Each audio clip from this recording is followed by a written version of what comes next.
La mêlée, ça continue. Repas à l'instant, visite des exposants et nous allons poursuivre maintenant avec le climat et l'écologie. On va débattre du lien, de l'impact de ces deux sujets sur l'action sociale et sur vos métiers aujourd'hui. En quoi votre secteur, vos activités du médico-social sont-ils concernés par la transition écologique? On l'a déjà un peu traité ce matin avec les élus, bien sûr. Comment faire pour éviter aussi, on a évoqué cette question tout à l'heure dans les questions à Cynthia Fleury, à n'en faire qu'une contrainte ou à ne le prendre que comme une contrainte supplémentaire. Est-ce qu'il y a vraiment urgence? Et si oui, pourquoi? Que peut-on déjà faire? Que faites-vous déjà? On le verra, puisqu'il y a un de vos représentants qui va monter sur scène immédiatement. Je vous demande d'accueillir les invités de Nexem, vos invités, et non des moindres, puisqu'il s'agit d'Isabelle Autissier, s'il vous plaît, de Jean Jouzel et d'Emmanuel Afonso de Nexem. Voilà. Bien, Emmanuel au milieu et venez, chacun un micro, voilà. Merci à tous les trois et ravi de vous accueillir. Isabelle Autissier, on ne rappelle pas, mais je le fais quand même, que vous êtes cette grande navigatrice, grande parce que vous êtes la première femme au monde à avoir parcouru un tour du monde en course, un skipper avec d'autres concurrents sur un bateau, un voilier, donc première femme à avoir fait le tour du monde. Puis un jour vous êtes même retourné, bon, puis vous avez été sauvé par un de vos camarades. Voilà, première femme à avoir accompli le tour du monde en solitaire, sacrée compétition. Et puis vous êtes de tradition parce que la mer vous a amené à constater la réalité du monde sur les océans, de la pollution, des choses comme ça. Vous êtes assez naturellement, bon, vous êtes ingénieur agronome au départ, Rochelaise, donc la mer vous y vivez. Vous êtes venu à l'écologie de façon assez naturelle et vous êtes devenue militante, présidente d'honneur aujourd'hui après avoir été présidente du WWDF France. Vous êtes toujours membre du CESE, du Conseil économique, social et environnemental? Non, j'ai fini mon mandat. On l'a partagé avec Jean, mais c'est fini. D'accord. Par ailleurs, donc vous avez porté cette parole au sein du CESE, cette troisième institution. Jean Jouzel, après vous avoir côtoyé quelques années assez dans l'air, toujours ravi de vous retrouver. On sait que vous êtes climatologue, paléoclimatologue, ancien vice-président du groupe de travail scientifique du GIEC. Vous avez été le signataire d'un certain nombre de ces rapports pour la France, lauréat du prix Nobel de la paix en 2007 avec le GIEC, je le rappelle. Et Emmanuel Afonso, vous êtes le local de l'étape, si j'ose dire, au sens de Nexem, puisque vous êtes le monsieur Nexem au sein de cette table ronde cet après-midi, membre du conseil d'administration et du bureau national, président, et c'est à ce titre que vous êtes là, parce que vous allez nous montrer en quoi il y a une connexion et déjà une action de votre part, puisque vous êtes président de la commission développement durable chez Nexem. Bon, vous-même, votre métier initial, c'est le médico-social, c'est l'action auprès des handicapés, auprès des jeunes, avec les Papillons Blancs 76 en Seine-Maritime, qui œuvrent dans le champ du handicap, de la petite enfance jusqu'aux adultes, donc directeur général de cette association. Merci. Alors, peut-être pour commencer, je dirais à vous deux déjà, Isabelle et Jean, est-ce que ça vous a surpris, étonné que Nexem vous appelle pour parler de cette question du climat? Bon, tout le monde parle du climat, très bien, mais dans le contexte du moment là où elle réfléchit sur sa façon d'être mieux perçue dans la société, le médico-social, a montré que tout ça est un investissement qui sert à la société, qui fait faire des économies d'ailleurs, plutôt que des dépenses. Bon, voilà. Vous voyez, une problématique qui pourrait être éloignée de la question. Comment vous réagissez à cette sollicitation immédiate? Isabelle Autissier. Moi, je trouve ça complètement naturel parce que Jean en parlera savamment. La question du climat, c'est un désastre environnemental, comme la biodiversité d'ailleurs, que des fois on oublie un petit peu. C'est un désastre environnemental pour les hommes, pour les sociétés humaines, pas pour la planète Mars. Et c'est un désastre social, puisque on le voit tout le temps. Si je prends un tout petit exemple, en gros, 10% des humains les plus riches font 50% de l'effet de serre. Évidemment, ils se déplacent en jet, ils ont des grosses voitures, ils partent en vacances à l'autre bout du monde, ils ont des gigantesques maisons qui chauffent ou qui climatisent, etc., etc. Donc déjà, il y a une inégalité incroyable en termes de consommation de la planète. Et évidemment, ce n'est pas les gens qui sont les moins favorisés ou qui sont malades ou qui sont âgés qui vont produire beaucoup d'effets de serre. Et, à contrario, les conséquences des désordres environnementaux, qu'ils soient climat ou biodiversité, vont en premier impacter les gens les plus fragiles. Évidemment, ce n'est pas le type qui a une grande maison climatisée qui va trop souffrir ni du très chaud ni du très froid, dans un premier temps, hein, il finira aussi par le payer. Mais c'est évidemment les gens qui vivent dans des petits appartements qui sont des passoires thermiques, qui sont surchauffés l'été, qui se les gèlent l'hiver, par exemple. Donc on voit bien comment, si on ne résout pas la question sociale, lié à la question environnementale, on ne résoudra pas la question environnementale. En fait, les deux sont complètement liés. Et quand on essaye de tordre le bâton trop fort dans un sens en ne voyant que la question environnementale, le social vous rattrape assez vite derrière. Oui, donc vous dites qu'on ne peut pas séparer les questions environnementales de transition écologique et les questions sociales. Un, parce que les plus modestes en sont les victimes du changement climatique. Deux, parce qu'ils n'en sont pas les responsables. Hein.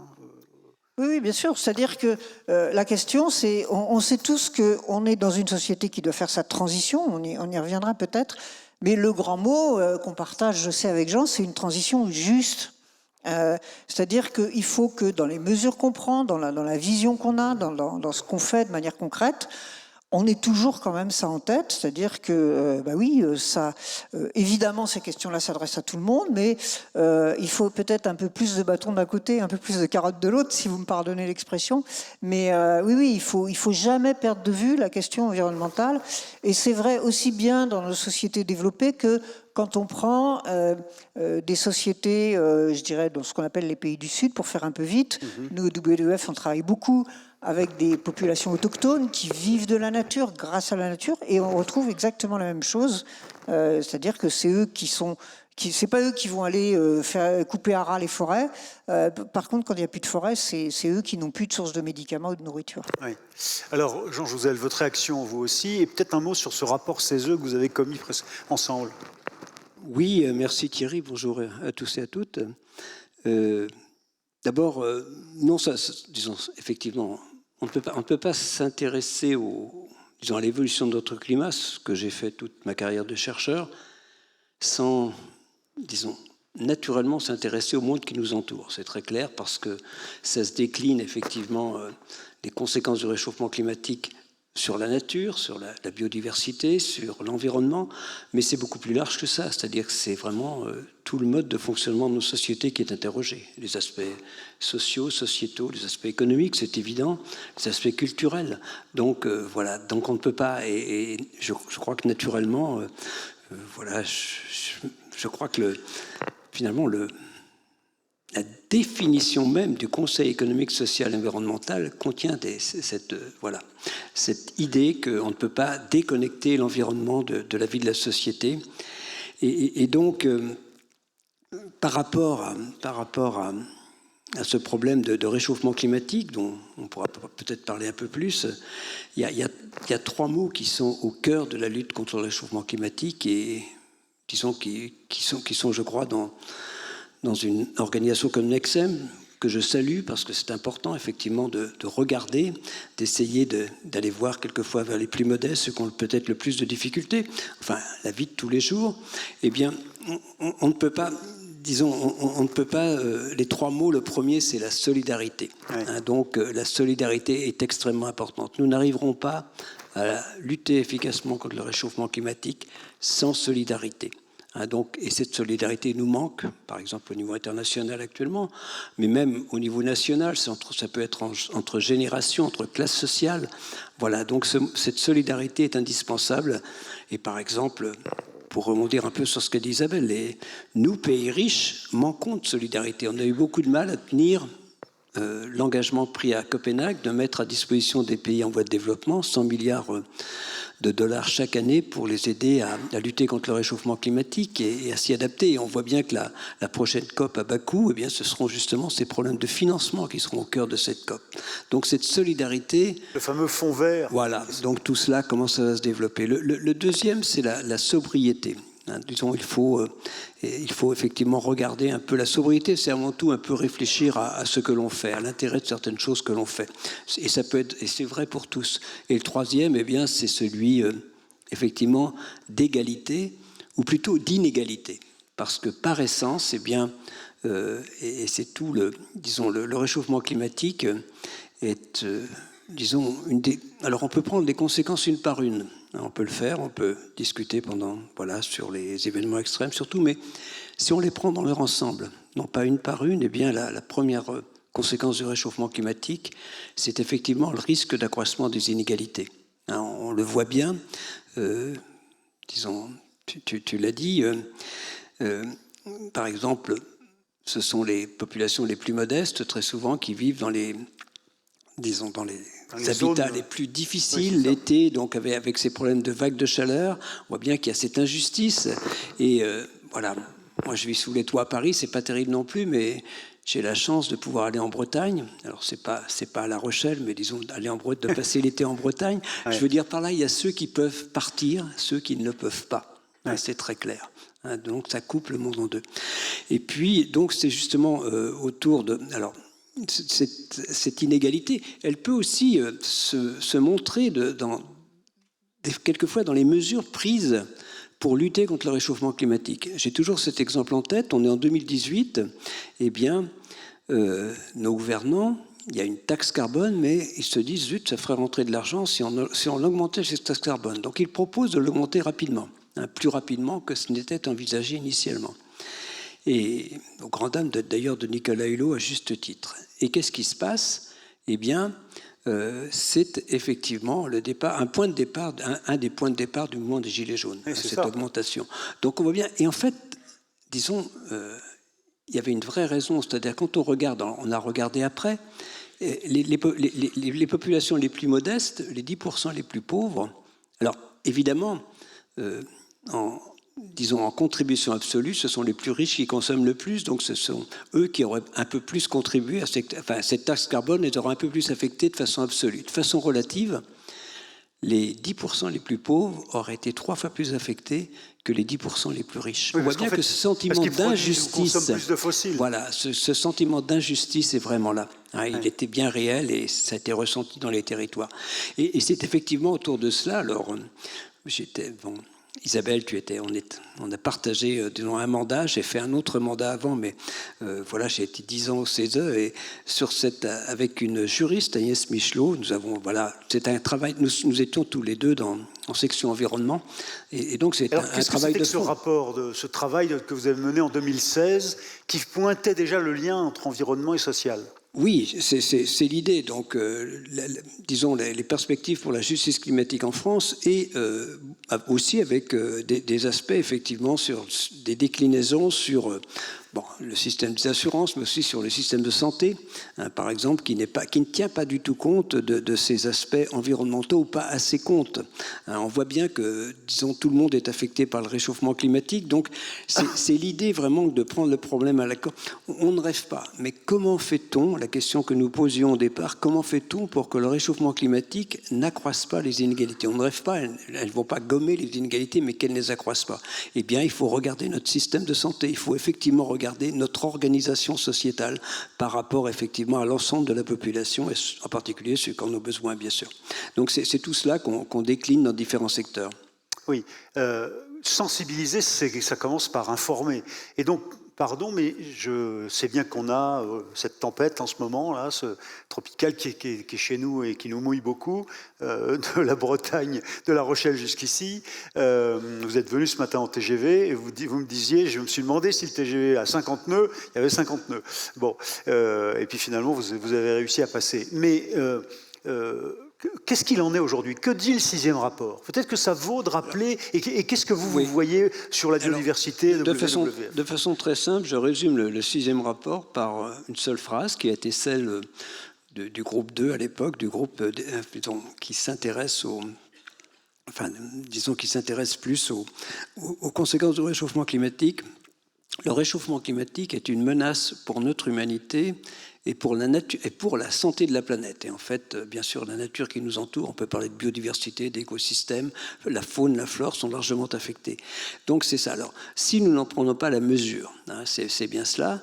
Donc, et pour en prendre la mesure, eh bien, il y a urgence. Hein, si on veut, grosso modo, le réchauffement climatique est joué pour les, disons, 15-20 prochaines années, jusqu'en 2050, on prendra 1 degré de plus en France en moyenne, à peu près. Ça dépendra des saisons, ça dépendra des régions, mais c'est quasiment sûr. Il faut s'y préparer avec des événements extrêmes qui deviendront aussi plus intenses, puisque les événements extrêmes, disons, par exemple, les records de chaleur augmentent plus rapidement que la température moyenne.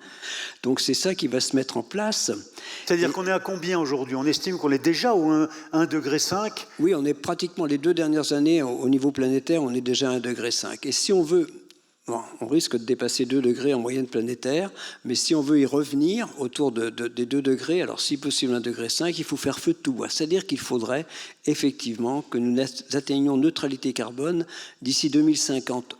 Disons, c'est une condition suffisante, c'est une condition nécessaire mais pas suffisante. Il faut, enfin, voilà. Donc il faut vraiment s'engager. C'est une transition très forte, c'est une transformation profonde qui doit engager toute la société. C'est cela, si on veut. Et je crois qu'on n'a pas le choix de ne pas réussir. Il y a parfois, Jean, j'insiste sur ce point parce que ça me paraît important. On nous accuse parfois, nous les médias, et puis les sources que vous êtes, de comploter, d'absolument vouloir rameuter toutes les aggravations, enfin en tout cas tous les phénomènes climatiques actuels, violents, au climat, au changement du climat. On nous accuse presque de complotistes. Qu'est-ce qu'il en est réellement pour vous? Non, d'abord, la première chose... Bon, j'ai le privilège d'avoir vécu cette montée du problème climatique de l'intérieur. Je travaille dans ce domaine depuis les débuts des années 70. Et la première chose, c'est que ce que l'on vit aujourd'hui, c'est ce que nous anticipons depuis 50 ans. Disons, ça c'est très clair. Donc, le scientifique le dit clairement. En termes d'accélération de l'élévation du niveau de la mer, voilà, à La Rochelle, c'est maintenant 5 mm chaque année. Il y a 20 ans, c'était 2 mm par an. Et donc, cette accélération était envisagée. En termes d'intensification des événements extrêmes, c'était envisagé. Si nous avons péché, c'est plutôt par sous-estimation, par exemple, de certains événements extrêmes qui, mais très ponctuellement, dépassent peut-être ce que nous envisagions. Mais voilà, donc on n'a pas péché, en tout cas, par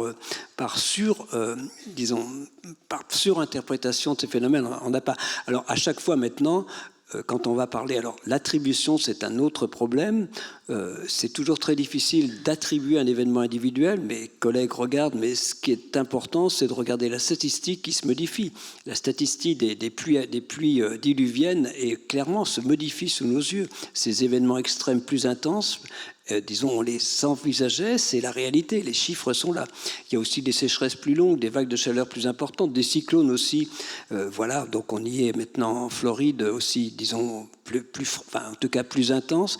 Voilà, tout cela est là. Donc non, on n'a pas péché. Le problème actuellement, là, il faut vraiment que nous unissions pour... Alors, on a besoin de s'adapter puisque le réchauffement est effectivement...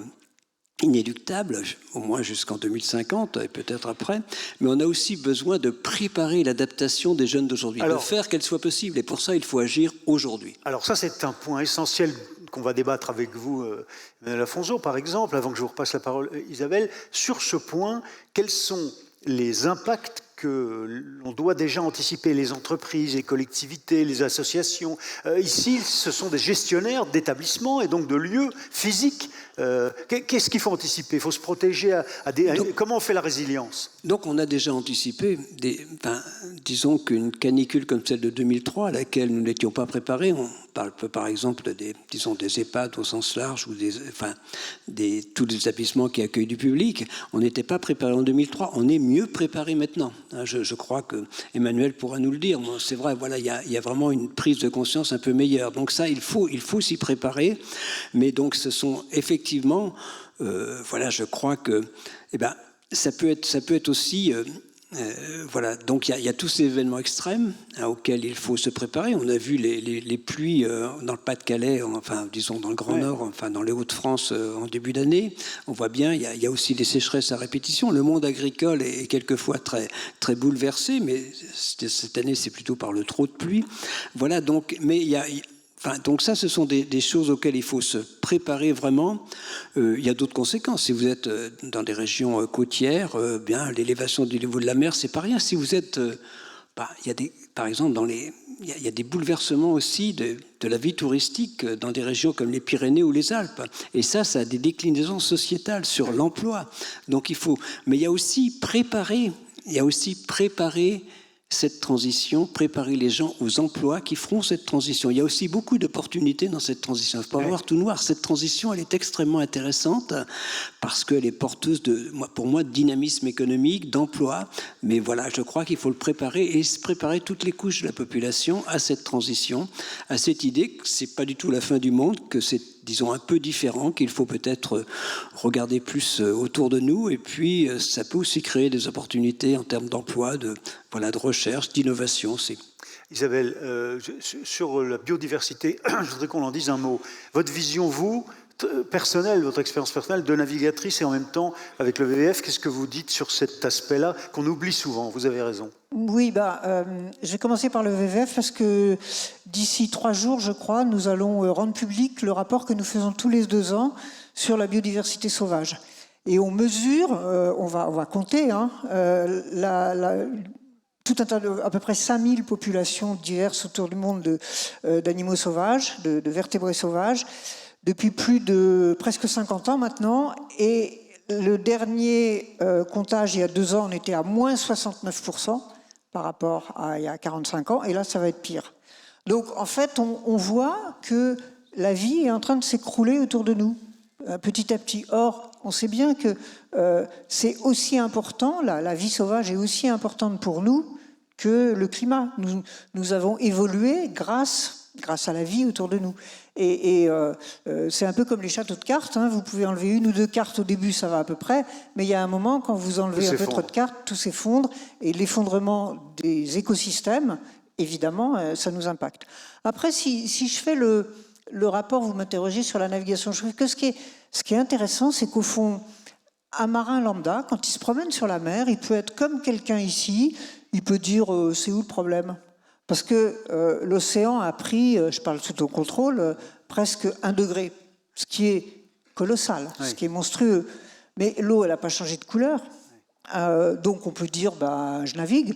Bon, oui, il y a un peu plus de tempêtes où elles sont un peu plus violentes, mais enfin, après tout, est-ce que... voilà. Donc on peut très bien... pour l'instant, ça se traduit en termes plutôt de signaux faibles. Alors, quand on gratte un peu, moi je me balade beaucoup dans les mers du Grand Nord et du Grand Sud. Oui. Et là, quand on commence à discuter avec les gens, avec les Inuits par exemple, les peuples du Nord, ils me disent « Ah ben oui, ça commence à avoir des conséquences pour nous parce que la chasse et la pêche, c'est plus la même chose, c'est plus les mêmes espèces, puis on voit bien que ça évolue.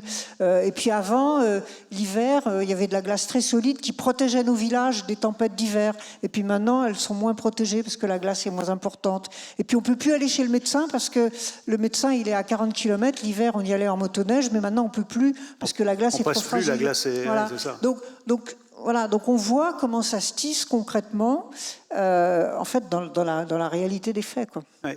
Alors, Emmanuel Afonso, quel est le degré de sensibilisation, au fond, comment vous réagissez à ce qui vient d'être dit, et de sensibilisation de vos partenaires, de vos collègues, des équipes Nexem? Bon, c'est pas homogène, évidemment, mais qu'est-ce qu'on peut dire déjà de ça? Je vais faire attention parce qu'ils sont en face de moi. Sur la prise de conscience sur ce que disaient Jean, déjà je pense qu'on est monté d'un grade parce qu'il y a 2 ans on lançait la mêlée, on avait un atelier, il y avait une vingtaine de personnes et là on est en plénière. Donc ça veut dire que déjà la prise signe déjà. C'est un signe tangible et factuel. Sur la prise de conscience aussi, c'est comment on sort du concept finalement où c'est pas moi c'est l'autre, un peu le concept de l'excuse, cette triangulation. Et on l'a entendu ce matin via le président, via cette partie de ping-pong ou de tennis de table. C'est le triangle de l'inaction, c'est de se dire est-ce qu'en tant que citoyen ou association, on est là, on le c'est pas moi, ce sont les pouvoirs publics. Les pouvoirs publics se disent mais en fait on a été élus, donc il y a des citoyens, des associations qui ont voté pour moi, on a une réglementation, on pourrait se dire en tant qu'association mais c'est pas moi, ça va être les entreprises, mais les entreprises se disent mais en fait moi je produis pour les consommateurs et donc les citoyens, et je respecte la réglementation. Et donc c'est comment on arrive à sortir de cette triangulation pour se dire bah oui, on est des acteurs économiques, on est des acteurs, on a notre part à prendre, on est 8% au niveau des émissions des gaz à effet de serre dans le secteur et c'est pas rien. Et on peut pas faire le pas de côté pour dire c'est pas moi. Non mais ça, vous me dites quoi là en ce moment? Vous vous cachez derrière un discours pour me dire ce serait ça l'idéal, ou vous me dites ça y est, on est entré là-dedans à Nexem? On est rentré là-dedans à Nexem. On est rentré là-dedans à Nexem avec justement, depuis 2 ans, on l'a dit, le partenariat. Si je suis là sur scène, c'est parce que je suis dans un conseil d'administration et qui a voté à la majorité, ce qui est rare. Voilà, la mise en place aussi d'une commission pour se dire, ce sujet-là peut paraître lointain. On est sur des problèmes, un secteur, et ça a été dit, avec plein de défis à relever, mais en même temps, on est sur une notion systémique. On en échangeait juste avant sur l'alimentation, sur les mobilités, et en fait, on a notre part à prendre sur toutes ces thématiques. Donc, on peut plus se cacher. On peut plus se cacher, Jean l'a dit tout à l'heure, 2050, c'est demain. Donc, l'hébergement qu'on met en place, les choix qu'on fait aujourd'hui, auront une conséquence. Donc, on est obligé, on doit être dans l'action. Au fond, vous êtes, la conscience que toutes les parties opérationnelles de vos activités, nourrir les personnes avec qui vous travaillez ou pour qui vous travaillez, la gestion des ressources humaines, l'entretien des bâtiments, l'énergie que vous choisissez plus ou moins d'avoir en fonction des moments où vous pouvez choisir, tout ça, ça procède du débat général qu'on a sur la transition écologique. Sur un débat général, Isabelle a dit, elle voyage beaucoup. Moi, je voyage un peu moins, mais en France, je vois moins les Inuits. Mais je vois aussi ces choix-là, les achats. Sur les achats, un achat lambda, on peut être sur un achat qui va contribuer à la déforestation, ou on peut être sur un achat un peu plus responsable. Donc, tous les sujets, comment on va se poser la question en conscience sur quel est mon acte et quelles sont ses conséquences. Donc, tout notre secteur est concerné par tous les choix du quotidien. Alors, on va revenir à ce que vous avez mis en œuvre déjà, engagé, et ce que on pourrait faire de mieux. Mais vous êtes confrontés tous les deux régulièrement à cette question. Mais d'accord, mais qu'est-ce qu'on peut faire? C'est-à-dire, moi, je suis pas un grand riche. Oui, bon, mais en fait, si, je voyage. Enfin, moi, nous tous, les citoyens en France, il y a des gens modestes, il y a des gens pauvres, il y a des gens en difficulté. Mais globalement, on est dans un pays plutôt riche. Donc, qu'est-ce que vous répondez à ça quand on vous fait l'objection? Et puis surtout, c'est des nouvelles contraintes. Et puis les gilets jaunes, c'est-à-dire qu'on va tout casser si on nous interdit, par exemple, d'artificialiser les sols et de laisser une entreprise s'installer. C'est un emploi à la clé, je ne l'aurais pas. Donc, vous voyez, on est dans des contradictions permanentes. Vous réagissez comment à ça, tous les deux, Isabelle, Jean? D'abord, je trouve que c'est une chance que tous ces désordres soient d'origine humaine. Parce que ça veut dire qu'on peut les changer. Ce serait la comète, on aurait du mal à faire quelque chose. Mais c'est une question de forme d'organisation sociale, économique et politique. Ça a changé dans l'histoire de l'humanité. D'accord? On ne vit pas comme sous l'Ancien Régime, et encore plus comme les Romains. Donc on voit bien que les sociétés humaines, elles sont capables de faire des révolutions, y compris la révolution du néolithique. Vous me direz, ça a pris quelques centaines d'années, mais enfin, voilà, on est parfaitement en capacité de faire évoluer les choses et de faire changer les choses, même si c'est compliqué, même si ça prend un peu de temps. Donc ça, pour moi, c'est quand même une bonne nouvelle. Et après, une société, elle va changer parce que tous les échelons, à un moment donné, vont faire le job. En tout cas, dans tous les échelons, il y a des gens qui vont faire le job. Donc, chez les citoyens, dans les collectivités locales, dans les entreprises, dans les États, à l'ONU, dans les associations, partout où vous voulez. Il faut que les gens, d'une part, réfléchissent à ces questions et commencent à mettre en œuvre. Pas dire, on va attendre, moi tout souvent j'entends, oui mais nous, en France, on est à 1% des gaz à effet de serre, vous vous rendez compte, les Chinois, c'est les Chinois qui doivent... C'est un peu vrai quand même. Certainement, en termes d'importance, mais comment est-ce qu'on peut aller faire la morale aux Chinois si nous, on n'évolue pas non plus? Et surtout qu'en plus, quand on rapporte à la tonne par habitant, là, ça commence à changer les choses.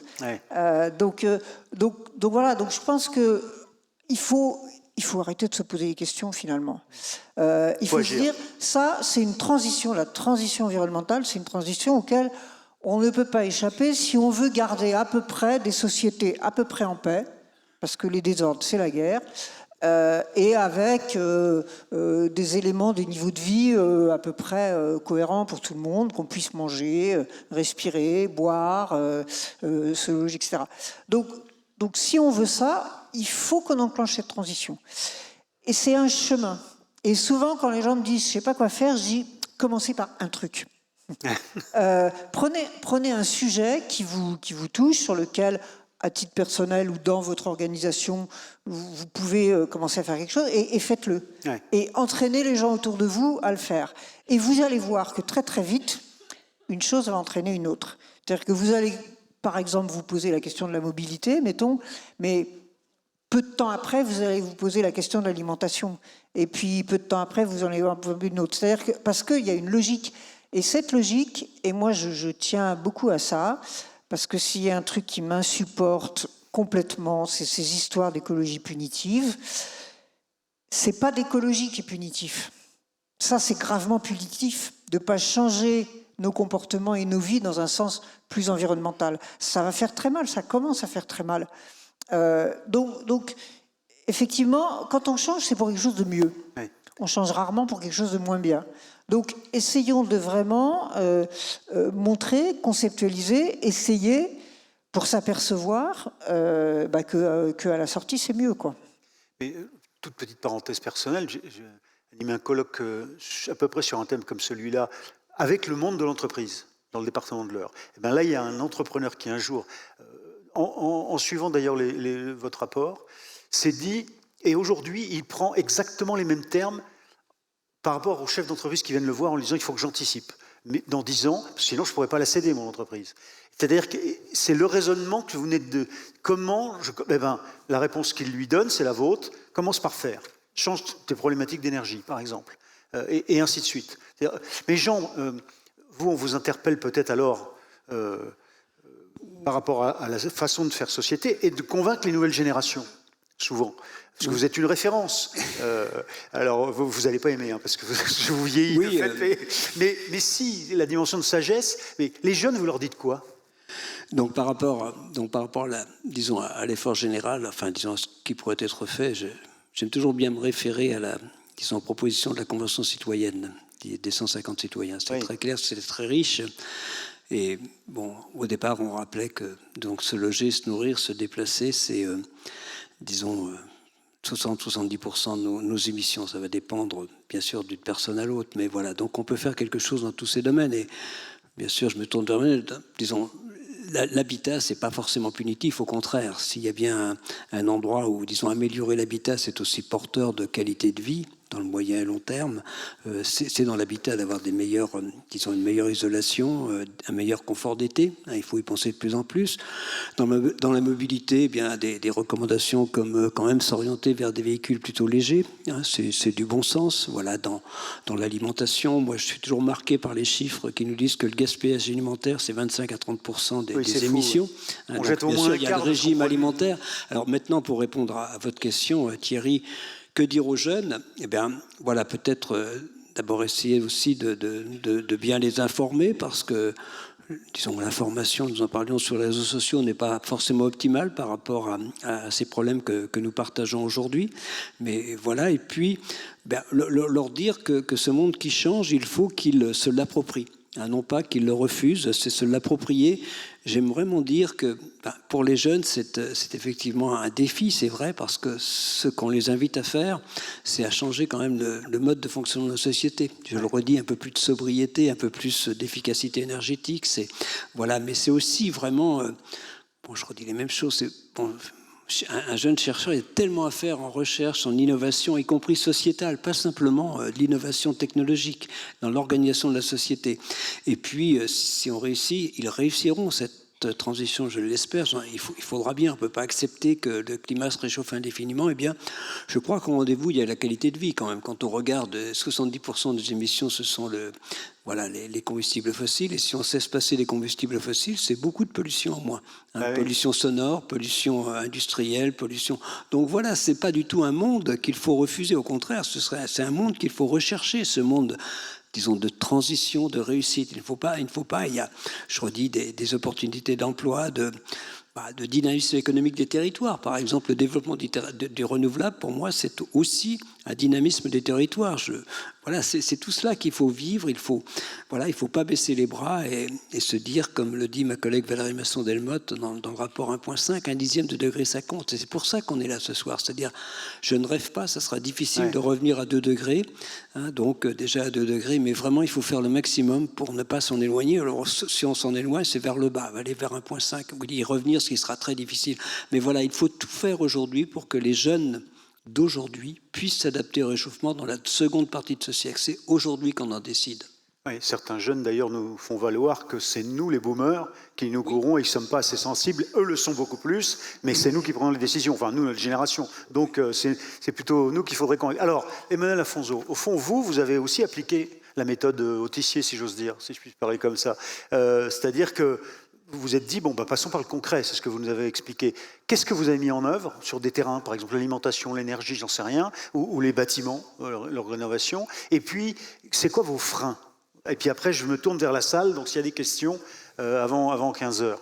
Je vais rebondir sur ce qui a été dit là, sur les mobilités. Donc dans l'association que je dirige, il y a une partie de l'équipe de direction qui est dans la salle. Ça va être la question, en fait, avant de se dire on remplace, c'est la question de se dire est-ce qu'on en a besoin? Typiquement sur les véhicules, on a des budgets, on remplace, on se dit tiens j'ai tel véhicule, mais est-ce que j'ai besoin de ce véhicule? Le capacitaire, ensuite tiens j'ai un 9 places, est-ce que j'ai un 7 places et autres? Effectivement le poids et puis l'énergie. On pourrait aller rapidement, on a des contraintes financières, on pourrait aller rapidement vers le moins cher et ça ne serait pas obligatoirement un choix. On est quand même aussi dans le secteur de la santé. C'est mettre en place des accords mobilité, se dire comment on peut concrètement venir en vélo, venir aussi, tout le monde n'habite pas en ville, comment on vient en covoiturage, on a la plupart des gens qui sont tout seuls en voiture. Donc c'est d'avoir un champ vraiment systémique sur un sujet et être au concret sur l'ensemble des professionnels. On a aussi des contraintes, et j'ai bien aimé le terme d'écologie parfois punitive. Je vais prendre juste un exemple sur le sujet, sur les zones à faible émission. On a aussi, on l'a dit, le président l'a dit, on a des travailleurs pauvres. On peut mettre des règles publiques qui partent sur des bonnes intentions d'une meilleure qualité de l'air. Moi, je suis dans la métropole de Rouen. Il n'y a pas les transports en commun pour venir. Et on a des difficultés avec des salariés qui vont avoir leur véhicule, leur vieux diesel pour venir. Donc là, dans les freins, on peut avoir un réglementaire qui va peut-être un peu trop vite sur ce qu'on peut mettre en place ou finalement sur la solution qui est à côté. Sans rentrer dans le triangle de l'excuse tout à l'heure que je mettais en place, mais on a évidemment un frein financier qui nous empêche d'aller, il y a plein de personnes motivées dans la salle, mais qui nous empêche d'aller aussi vite qu'on le souhaiterait. Il y a un rapport EGAS qui est paru cet été, je ne sais pas si encore la personne de l'ARS, mais les ARS ont été pointés sur finalement des investissements, mais qui ne vont pas sur des énergies renouvelables, qui ne vont pas sur ce chemin-là. C'est-à-dire qu'aujourd'hui, on peut reconstruire un établissement, on peut mettre du thermique, on peut mettre de l'énergie fossile, et en fait, tout va bien. Et donc, il n'y a pas ce côté vertueux qui est mis en place. Donc, peut-être dans ce frein... on ne vous incite pas, vous voulez dire les pouvoirs publics, vous incitent pas toujours? Non, je vais prendre encore un autre exemple concret. Je défends un projet de reconstruction. Les premières options qu'on me retire, c'est les options sur le développement durable, parce que ça ne sert à pas grand-chose à court terme, et on n'a pas des vues à moyen et à long terme. Donc c'est comment les pouvoirs publics, mais ça évolue, hein. Il y a des COP au niveau France qui se mettent en place, mais on a ce frein financier de raisonnement à court terme, avec des gouvernements qui sont là sur 10-12 mois, donc c'est compliqué aussi peut-être de voir un peu plus loin, et puis sur cet aspect de se dire qu'est-ce qui est mieux pour le futur.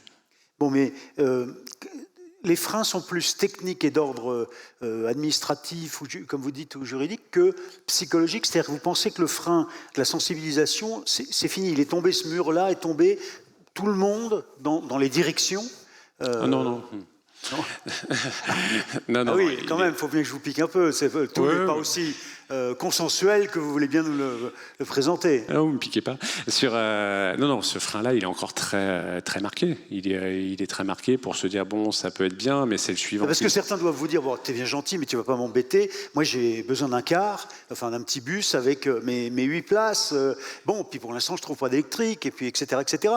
D'autres pourraient vous dire, bah oui, mais il faut que je vienne bosser dans l'EHPAD ou dans le SAMSA ou le SAVS, et c'est bien gentil, mais le vélo, non, je ne tiendrai plus. Enfin, ouais, mais le vélo, c'est sympa. C'est sympa, d'accord, mais c'est physiquement, quand on doit en plus on a passer une journée avec des enfants compliqués. On a ces échanges-là dans le secteur, on est aussi une organisation professionnelle, ne l'oublions pas, et donc on a la notion d'attractivité. Donc si on n'est pas sur une notion de développement durable, si on se dit c'est pas mon sujet et qu'on le met de côté, rapidement on ne va pas être attractif pour employer des nouvelles générations, mais pas que.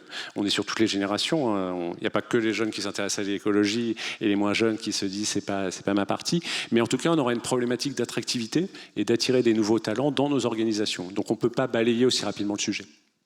Alors, je vais me tourner vers la salle parce que je suis sûr qu'il y a des interrogations, des questions, des témoignages, peut-être apporter le complément d'Emmanuel Afonso ou des critiques. Alors, je ne vous vois pas quand vous levez la main, mais mesdemoiselles, vous devez être équipées d'un micro. Hein, vous avez, ils sont où les micros vous en avez un, voilà. Et il y en a un second, je pense, de l'autre côté. Donc, faites-moi signe qui, vous voyez peut-être mieux que moi, qui sur ces sujets, je ne peux pas croire que ça ne vous intéresse pas. Il faut que vous démentiez l'idée que vous n'y êtes pas sensible. Là, parce que là, c'est l'honneur de Nexem devant Isabelle Autissier et Jean Jouzel. Hein. Donc, je suis sûr que ce qu'elles ont dit ou ce qu'ils ont dit là, alors je ne vois pas bien s'il y a des mains qui se lèvent.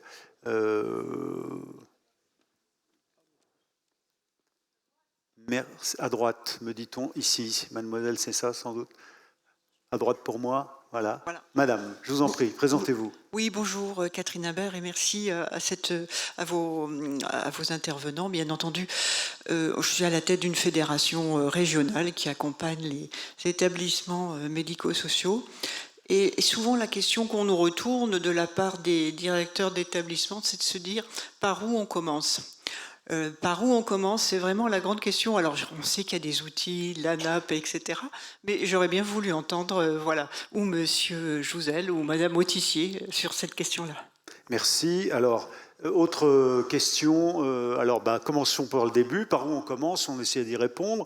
Et puis peut-être ensuite, à quel premier sujet, ou quel est celui qui va vous poser un problème, le principal problème, je dirais, c'est quoi? Transport, mobilité, nourriture, énergie, coût global, rénovation de vos bâtiments. Je suis sûr que... Ah, monsieur, à vos côtés. Voilà, merci. Bonjour, Luc Coupermans, je suis directeur général d'une association amiénoise. En fait, je vais simplement donner un exemple. On a commencé par la technique des petits pas.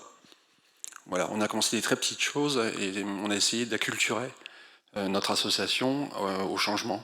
Quoi, par exemple?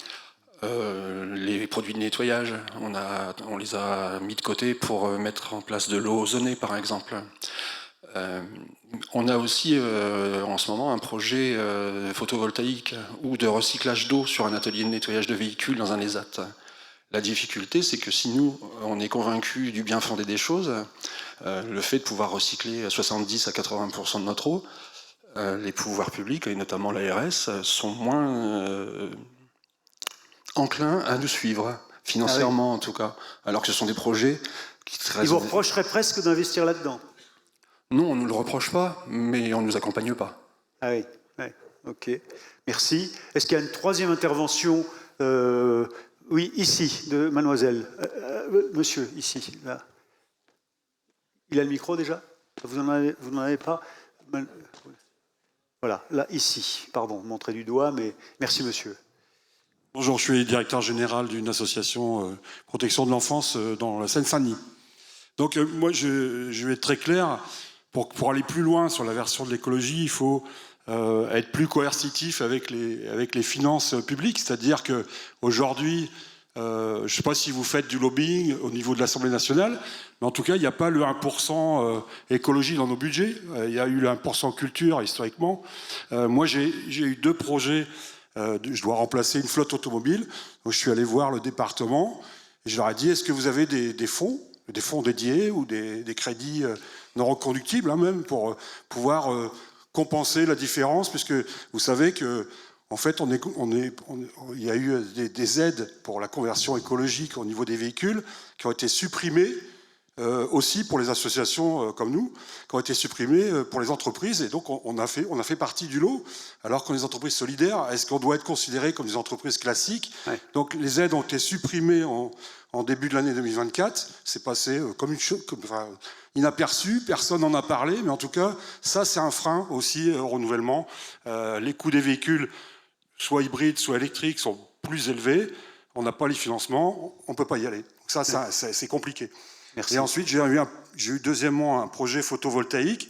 J'ai demandé aussi au département si effectivement, comme je vais avoir une baisse des charges d'électricité avec le projet porté par EDF d'ailleurs, donc très sérieux, chiffré, s'ils pouvaient aussi financer. Ils m'ont dit non, on n'a rien de prévu. Donc il n'y a pas de budget pour le développement durable dans les départements, pour la protection d'enfance, pour les associations comme la nôtre. Merci beaucoup. Alors, malheureusement, on est pris un peu par le temps. Comment vous réagissez? Rapidement, moi, par quoi on commence? Par la première question, je vais peut-être traiter que celle-là. Moi, je trouve que c'est intéressant le par où on commence. Moi, l'espèce de petit conseil de recette de cuisine, c'est mettez les gens de chez vous autour de la table. C'est fou ce qu'il y a comme intelligence quand même dans les cervelles et qu'on est plus intelligent à plusieurs que tout seul. Donc, mettez les gens autour de la table qui sont les gens qui concrètement tous les jours font. Et ça peut être aussi vos, je sais pas comment on appelle ça, vos patients, vos clients, enfin les gens pour qui vous travaillez, qui ont aussi des idées. Et en fonction de chaque établissement, parce que vous avez peut-être des problématiques différentes les uns et les autres, ça m'étonnerait qu'il n'y ait pas un ou deux sujets plus importants qui émergent à ce moment-là. Oui.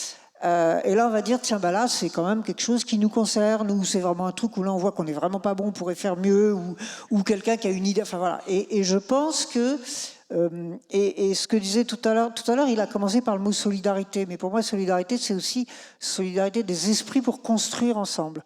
Et toutes ces transitions, elles se construisent ensemble. Donc, mettez-vous autour de la table avec... Et ça crée une dynamique, du coup. Voilà, créer une dynamique. Et prenez un ou deux sujets. N'en prenez pas 36, c'est trop compliqué, on va se noyer. C'est moi qui dis ça. Et après, je crois que ce qui est important, c'est d'avoir des marqueurs. Tout à l'heure, monsieur, vous avez dit, bon, on a l'impression qu'on fait des petites choses, des petits pas, etc. Donc, c'est important d'arriver à mesurer. Alors, il y a des gens qui peuvent vous aider, que ce soit l'ADEME ou autre, qui peuvent vous aider à mesurer l'intérêt carbone de telle chose. Et après, vous construisez un chemin.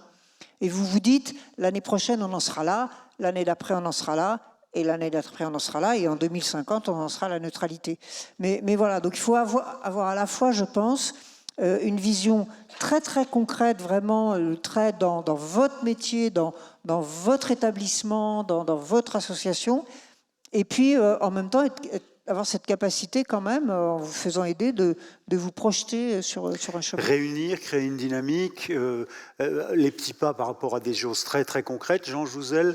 Oui, tout d'abord la sensibilisation. Je suis heureux que nous ayons ensemble une journée autour du développement durable aujourd'hui. C'est très important en fait, parce que les gens, il faut les sensibiliser. Bon, c'est vrai que, enfin, pour beaucoup d'entre vous, de vos associations, vous êtes... je pense, donc vous avez des bâtiments et tout, et c'est très important quand même de regarder effectivement ce qu'on peut y faire, y compris, et j'allais le dire, mais ça a été dit, en termes d'énergie renouvelable, de photovoltaïque. Voilà, on voit bien les difficultés maintenant, je ne vais pas être trop long, mais c'est vrai que les difficultés sont quand même financières très souvent, ou bien dans les... Oui, Thierry. Tous, au fond, plaident, je relais la salle, hein, oui, Manuel, moins vous, mais tous plaident pour l'idée que les pouvoirs publics doivent jouer un rôle en ayant donc une forme d'obligation et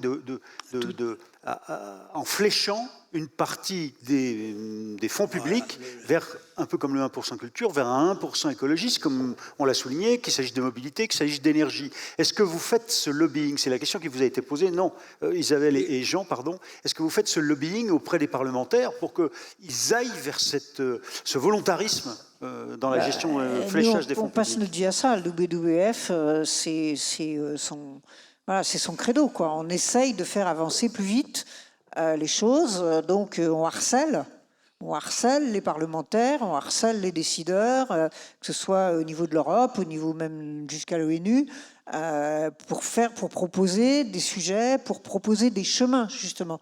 Pas pour dire juste faut interdire ça, mais pour essayer d'envisager la transition. Et ça, c'est super important. En venant ce matin, je lisais un papier que j'ai trouvé vraiment qui illustrait bien le débat. On dit il faut utiliser moins de papier parce que le papier, c'est des forêts. On a besoin des forêts pour capter le CO2. Et puis, c'est du gaspillage. Donc, on prend des lois pour diminuer la publicité dans les boîtes aux lettres. En ce moment, la boîte privée qui faisait la publicité dans les boîtes aux lettres, elle est en train de déposer le bilan. Il y a 10 000 personnes qui vont se retrouver au chômage, qui sont 10 000 personnes qui, en général, étaient des gens relativement fragiles, qui étaient plutôt des anciens qui complétaient leur retraite ou des gens qui trouvaient des petites heures en plus, etc. Et là, ce qui est dramatique, c'est qu'on n'a absolument pas anticipé ça pour dire qu'est-ce qu'on leur propose à ces gens-là. Donc il faut aussi toujours coupler ça, et nous on fait très attention à ça quand on propose des lois, c'est que il faut toujours aussi que socialement ce soit évalué l'impact social. et que ce soit aussi une transition. Jean ? Oui, non, je pense que notre communauté scientifique, mais enfin, disons climat, mais aussi biodiversité, environnement, a joué un rôle important pour, depuis quelques dizaines d'années, pour avoir un véritable ministère, aussi avoir des engagements, mais que se passe-t-il ? Les 10 milliards d'euros qui étaient promis sont en train de fondre, disons supplémentaires à Christophe Béchu, sont en train de fondre comme un au soleil. Donc c'est le manque de continuité dans l'État qui pose question. On a aussi une planification écologique très ambitieuse dans les textes, mais que deviendra-t-elle dans la réalité ? Parce que, disons, on a une véritable ambition, moins 55% en France, si on regarde sur les émissions, mais y arrivera-t-on s'il n'y a pas un soutien financier qui reste à la hauteur des besoins ? Et vous l'avez dit, c'est important. Alors, on ne peut pas être exhaustif, on ne peut pas trop traiter, mais pour le coup... En conclusion, chacun une phrase. Emmanuel, je commence par vous, parce que qu'est-ce que vous voudriez soit dire en interpellant nos deux invités, soit au nom de toute l'équipe de Nexem et de votre commission développement durable, l'idée que vous voudriez qu'on retienne en une phrase. En une phrase, mais pour répondre à la question tout à l'heure sur ce qu'on doit faire, mais ça va répondre à la question, sensibiliser en 1, mesurer via des bilans carbone en 2, former en 3 et créer une dynamique. Ce qu'on essaye de faire au niveau de Nexem, on a un lobbying important au niveau des ministères, on a signé des conventions et on va aller chercher ces fonds pour être dans la droite ligne de, encore une fois, ce qui a été dit ce matin, on a une île logique nationale sur toutes les politiques, le collègue l'a dit, sur tel département il va y avoir telle politique, sur tel ARS ou tel autre département telle politique, mais qu'on ait une dynamique globale et qu'on puisse être accompagné, qu'on puisse être force de proposition. Merci. Jean ? Oui, que chacun se sente concerné. Alors, autant du point de vue individuel, dans sa vie privée, mais aussi dans sa vie professionnelle. Vous êtes dans un domaine où il y a beaucoup à faire par rapport à ce qui nous réunit aujourd'hui. Merci. Isabelle, en conclusion ?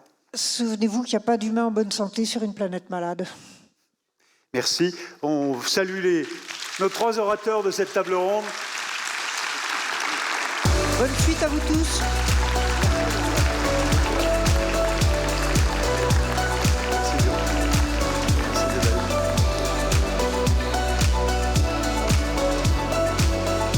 Alors merci donc à ces invités, à nos invités, vos invités pour cet échange.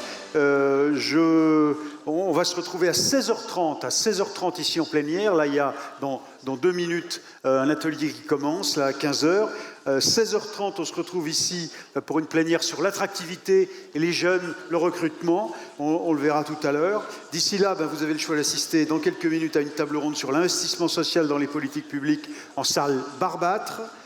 Au concours Pépitch en salle Clémaret, derrière, et puis à la conférence du Hub Innovation sur la mesure d'impact social. Et pour ma part donc, je donne rendez-vous à 16h30 ici pour la table ronde sur les jeunes, le secteur de la solidarité et l'attractivité pour demain. A tout de suite, bon après-midi, 16h30.